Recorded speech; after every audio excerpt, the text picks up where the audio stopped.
This is The Big Picture, an official television report to the nation. Hey folks, Rogue Nation here with you.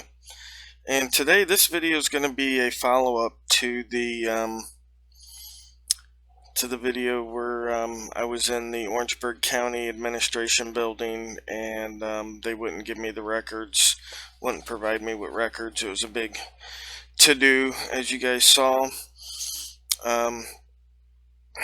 So basically this is me filing a complaint at the sheriff's office, and then we're also going to get into an email that I got from the county attorney, and we're going to go over all that together. Okay, so enjoy. If you have any questions, put them down in the comments section.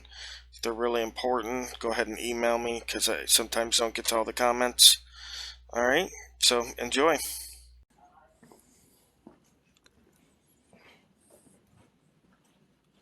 Can we help you? Yeah, I was coming in to make a complaint on an officer. Sorry, what is it, sir? I was coming in to make a complaint on an officer. Okay, I'd also like to request some records. okay.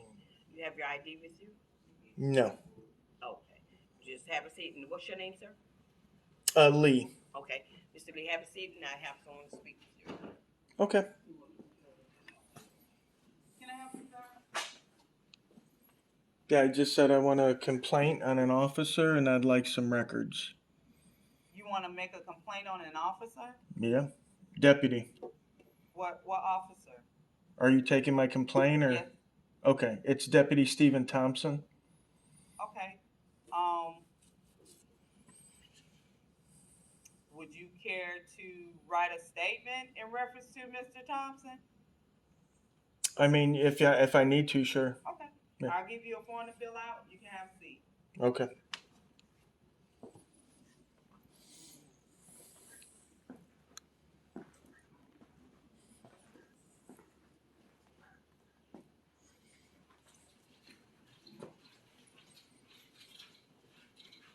All right, I'll be right back. Let me get a victim advocate form for you to fill out. And Just you a complaint form's fine. I'm not a victim. Yeah, that's what it would be. You would have to fill it out on that form. Do you have your driver's license with you? No. You have any type of identification? Why? Why would I need that? Because if you're making a complaint, I gotta fill it out. So if I'm making a complaint, I have to give up my Fourth Amendment, is what you're saying? I don't know who you are. Who What are is- you? What does that have to do with anything? Because so I can address you directly. Your Okay. name would be George. George what? Well, that's all I'll be given. Okay. Yeah, I don't need to give up my life story to make a Okay. complaint. Okay, well, Thank you, though. I'll be back with the form. Okay.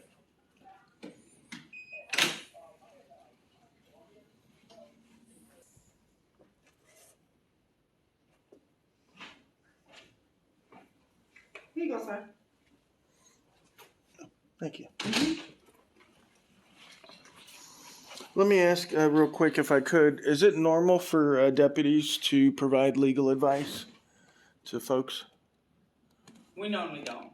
Okay. Yeah, because it's illegal. I was just wondering. Only lawyers can provide legal advice.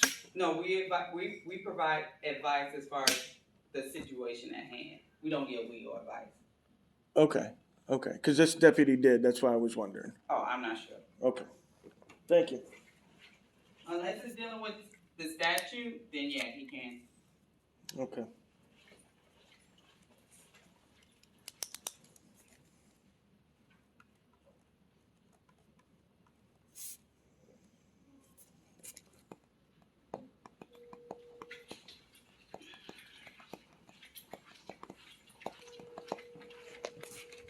There's that. And where do I make records request? Right here? I don't see anybody there. Yeah, someone is there. They got to sign the third sheet.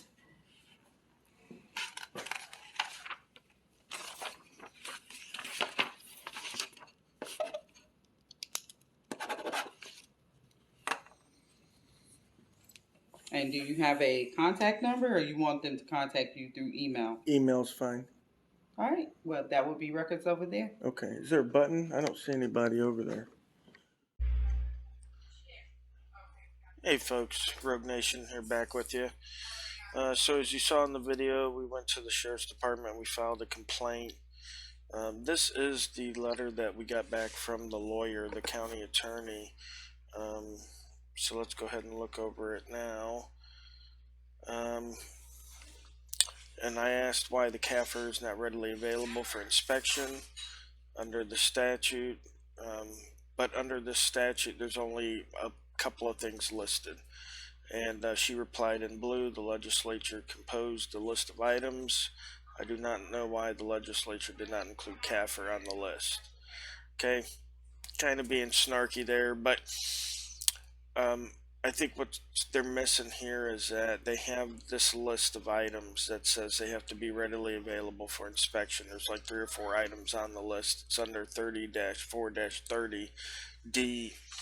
Alright, and because some of these items are not on that list, I guess they feel that they don't have to be readily available for inspection. So we're going to have to go through some case law and see if that is such is the case, is that the only things available for inspection immediately are those, couple of items, which to me wouldn't make sense. But we'll figure that out. I told her about Deputy Thompson giving incorrect legal advice. She says Deputy Thompson is not a lawyer, and to my knowledge, he does not give legal advice. When I spoke with him, he asked me to confirm that since the county did not have no recording signs posted, that video recording is allowed in the public areas of the county administration building. I confirmed that as the written position of our government association, the South Carolina Association of Counties. The SCAC distributed a technical bulletin to all South Carolina counties on March 5th, 2021 on the subject of video recording in county buildings. She has attached a copy of the technical bulletin for my review. We're going to go over that technical bulletin as well. I told her, I'm sure you're aware the press has the same right of access as the public does. She replied that I am aware that Orangeburg County makes its buildings accessible and its building records available in accordance with the law of the state of South Carolina. I said, please advise all county staff on the public's right to record their officials in the course of their duties, and a violation of my free press rights will have to be met with litigation. By copy of this email, she said, and the attached technical bulletin to those on the CC list, I am complying with your request. I said, thanks for your time, and I will expect a hard copy of the CAFR on my return. And she said, you are welcome, since the documents you requested are not within the categories listed in subsection D. The county will respond to the FOIA request on the timetable the legislature set in 30-4-30 subsection C. Okay, so again, there's this misunderstanding I think that's going on, that because that it's not listed specifically in that list of 4 items that have to be ready, available immediately. She's under the assumption, it seems, that they don't have to be ready available. But the Public Records Act, as far as I know, and again, this, I'm in Florida, so this is the way it is in Florida. It might not be that way in South Carolina. We're going to have to look and see, but the whole ideal behind the Public Records Act is to make these records available as soon as they're readily available. I mean, if there's nothing to redact, like if you go into South Carolina Probation Department and there's a public sign-in sheet, and you're like, I'd like to inspect that. There's nothing to redact. It's right there. It should be readily available. It shouldn't take me 10 days to get a copy of that. You know what I mean? So we're going to have to check into that and see if that's plausible at all. So here we have the technical bulletin. It's put out by the South Carolina Association of Counties. It's to all the county chief administrative officers and the county attorneys. It's about First Amendment auditors, citizens recording in county public facilities. We're going to get through all this. Talks about how liability for such violations can both be embarrassing to the county, but can also be costly to both the county and official employee.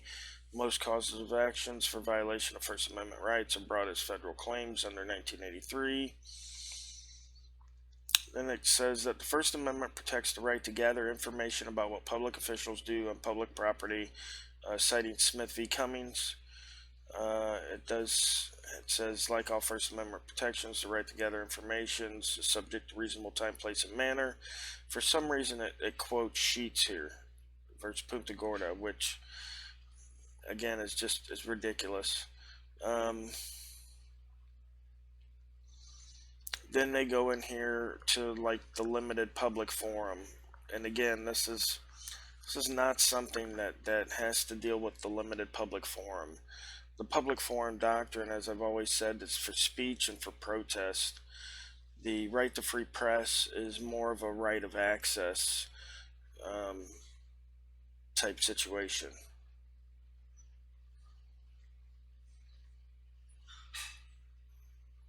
And it again goes in the sheets here, which quotes like Adderley and that sort of stuff. The public forum doctrine is what they're quoting here, but again, they're wrong as far as that goes. That issue goes. Then it goes into that the Civil Rights Division of the DOJ has issued guidance to several jurisdictions, and that's one of the letters that I have that I go around with is the Sharp v. Baltimore Police Department guidance letter from the DOJ. It says county policies addressing the recording by citizens inside county facilities should affirmatively outline a citizen's Fourth Amendment right, actually should be First Amendment right, to record governmental activity inside public buildings. It says county facilities are areas of limited public forums, and any restrictions on recording inside the buildings must be reasonable in time, manner, and place. Okay, the county can reasonably restrict citizen movement inside their facilities to the times that the buildings are open to the public, to the places in the building that are open to the public, and place reasonable restrictions on the recording of persons within that building. It should be noted that one of the issues before the district court in Sheets was complaints by city employees that they had been videoed during work hours and the images had been posted on internet sites. It says the court held that any recording another person in a public building must be done with the consent of that individual. Now, this is completely false and completely wrong. And again, they're relying on Sheets, which was just a district court down here. There wasn't a ruling on the case. It was voluntarily dismissed. The ruling was on an injunctive motion, and that's where the language comes from. But again, it's totally false. And we're going to be contacting these folks here that wrote this letter and addressing this with them.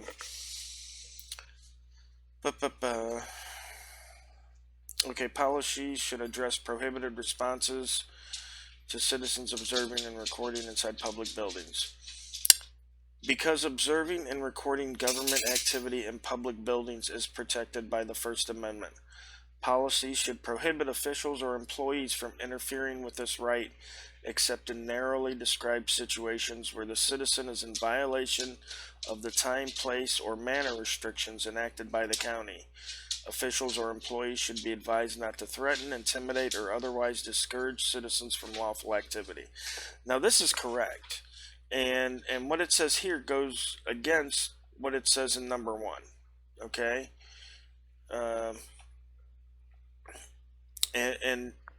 And number 1 isn't altogether incorrect either. Okay, so hold on, let me stop this. Alright, so in issue number 1 here, it says the county can reasonably restrict citizen movement inside their facilities to the times that the buildings are open to the public and to the places in the building that are open to the public. And that's absolutely correct. So, like, for example, if the county wants to make the whole building, restricted access, then they can do that. And that would limit you and the public. But what they can't do is they can't not limit the public, but try to limit the press. You know what I mean? So you can't be like, well, the city hall lobby's open for the public, but because you're the press and you have a camera, you can't come in. They can't do that. Okay. So anywhere the public's allowed, as we know, the press is allowed. And again, we don't need consent of an individual when they're in public. It's just false. All over the place. That's false.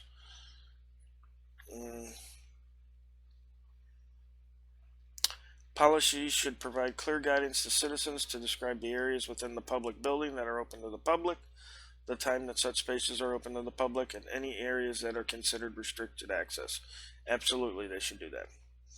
County should identify and mark all non-public areas within a public building. They should. In many cases, auditors will try to enter private areas, hallways, or offices. Well, if they're not marked restricted, absolutely.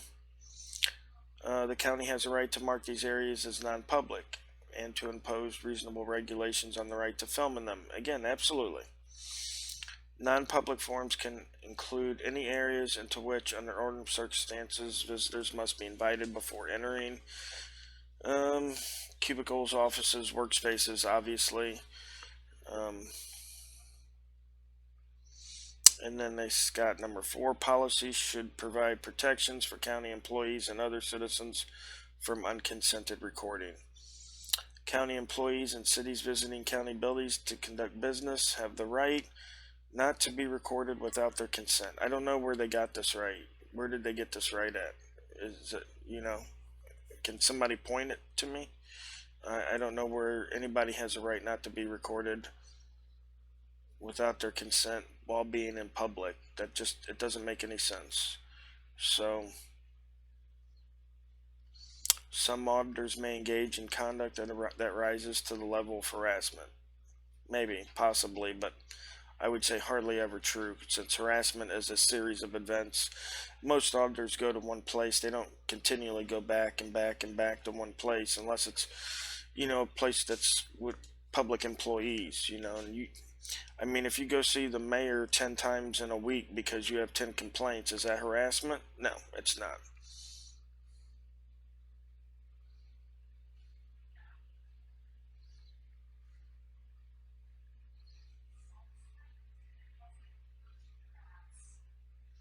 Enforcement of any recording policy inside county facilities should be limited to the county official charged with control of the facility, building security, or county law enforcement officers. Line employees should be directed not to approach citizens lawfully acting within their constitutional right.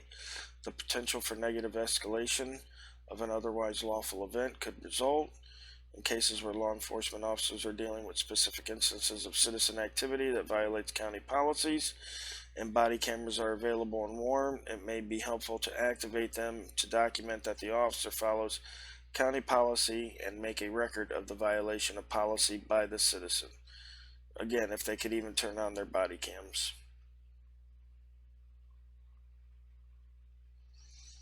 Okay, the information in this document is not an exhaustive review of the numerous legal issues concerning First Amendment rights of citizens. County officials should consult with their county attorney before acting on any of the information or policy recommendations contained in this document. For general questions regarding these issues, please contact SAC legal staff at 1-800-922-6081 or 803-252-7255. There's also an email address up here that they can be reached at. I believe it was up here. Maybe not. Yep, there it is. Email is scac@scac.sc. So there's the information there. If you want to redress your grievances on this technical bulletin that they've put out. And I know I will be addressing my grievances with them, and we'll take it from there. But it's nice to know that they're at least starting to get the picture. Okay, so they're at least starting to get the picture. It's a little murky for them still, but we're going to help clear that up. We're going to clarify that stuff for them, so they're much better off, less liability. All right, thanks for watching, guys.